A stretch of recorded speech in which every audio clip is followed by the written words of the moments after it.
Bonjour mes amis, c'est ici du chemin de Compostelle, ici dans l'Hérault, où je suis venu marcher quelques jours, que je vous fais cette petite vidéo, ces quelques mots pour vous parler quelque chose de très important que j'appelle la voix du cœur.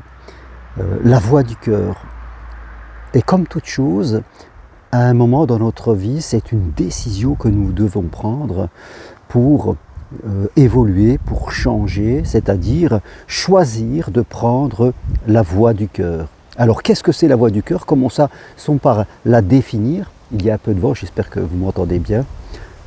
La voie du cœur, c'est la voie de l'amour universel envers toutes les personnes, la nature aussi. La voie du cœur, c'est la voie de l'authenticité, être soi, pleinement soi, libéré de beaucoup de choses.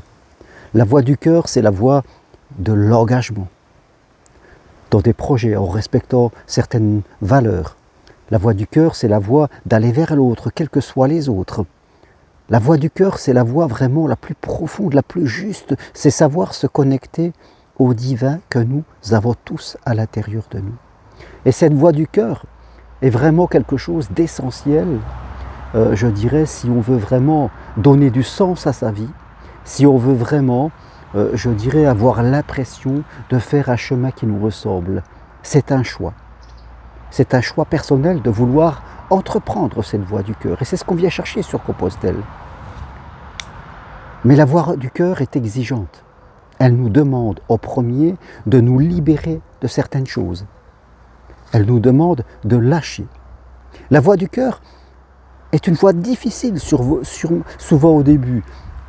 Et c'est pour ça qu'on appelle souvent la voie étroite, la voie où il y a peu de monde, parce qu'elle nous demande, mes amis, de lâcher notre ego, de réduire nos sécurités, d'apprendre à laisser tomber notre pensée, de nous éloigner de la société de consommation et la recherche de plaisir, la recherche de possession, la recherche excessive de sécurité.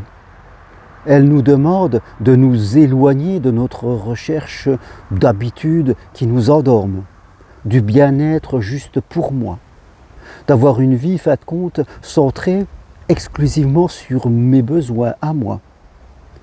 Oui, la voie du cœur, c'est une voie de construction d'un monde meilleur, d'aller vers les autres, chacun, au travers de tous les petits gestes que nous pouvons faire tous les jours. Oui, elle nous demande de changer nos comportements qui sont connectés à nos blessures de l'enfance. Être trop gentil, être trop contrôlant, être trop effacé, ne pas oser s'engager, avoir peur. La voie du cœur, c'est traverser ces peurs, s'en libérer. Il n'y a que à ce prix que nous pourrons être nous-mêmes. C'est laisser le passé derrière nous et décider de renaître en esprit et d'avancer. C'est ça la voie du cœur. Les premiers pas sont difficiles. Parce qu'à l'intérieur de nous, il y a de la résistance. Notre ego résiste, il veut qu'on reste comme on est. Et pourtant, il faut persévérer. Il faut avancer. Il faut s'entourer. Ce n'est pas une voie qui se fait seule sur son canapé avec un livre de développement personnel. Ça n'a aucun sens. Aucun sens. Et les gens qui viennent sur Compostelle viennent pour cela. Ils ne viennent pas faire une randonnée. Ils ne viennent pas marcher tout simplement, aligner les kilomètres, faire des photos et les mettre sur les réseaux sociaux, et faire de la spiritualité de bas étage, c'est-à-dire intellectuelle, où je ne vais pas, je dirais, aller à l'intérieur de moi, au plus profond de moi-même, dans mes émotions, au-delà de mes émotions, pour me nettoyer. Comme un chêne qui est petit et qui, en grandissant, eh bien, va s'élaguer, va laisser tomber des branches dont il n'a plus besoin. Nous devons nous élaguer à l'intérieur de nous, nous devons couper certaines branches en nous qui ne servent plus à rien, qui nous emmènent sur des faux chemins. Des branches qui datent du passé, qui étaient juste là pour réagir, pour se protéger, pour construire un système de défense, contre nos peurs, contre nos doutes, contre nos inquiétudes, contre l'autre. La voie du cœur, c'est une voie où on abandonne la comparaison. L'autre et moi sommes identiques, mes amis. Mais c'est un choix. Beaucoup de gens restent sur la grande autoroute du renoncement, la voie large. Oui, ils aimeraient bien, mais ils n'osent pas.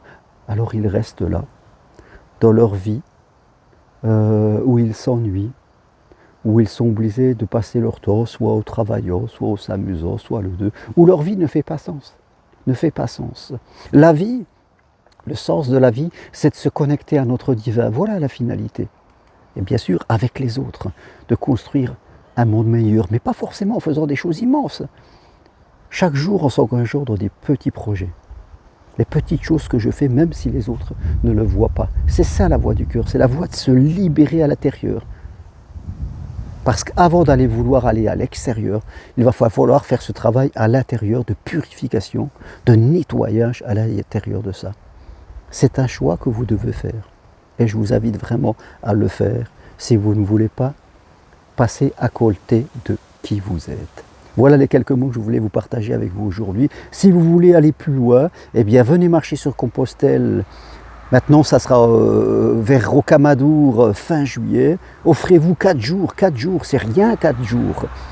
Pour commencer ce chemin, n'hésitez pas à dépenser un peu d'argent, c'est important. Ne soyez pas dans la peur que cela va vous manquer.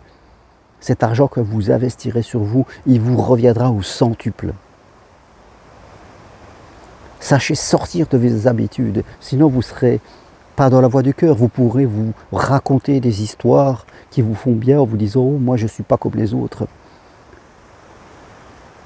La voie du cœur, c'est être tous ensemble, car nous cherchons tous à aimer et à être aimés. Et puis, si vous voulez aller plus loin, suivez ma formation pour devenir psychopraticien professionnel où nous parlerons de cette voie du corps, mais de plein d'autres choses. Formation possible à distance, de chez vous, en visio, enseignement.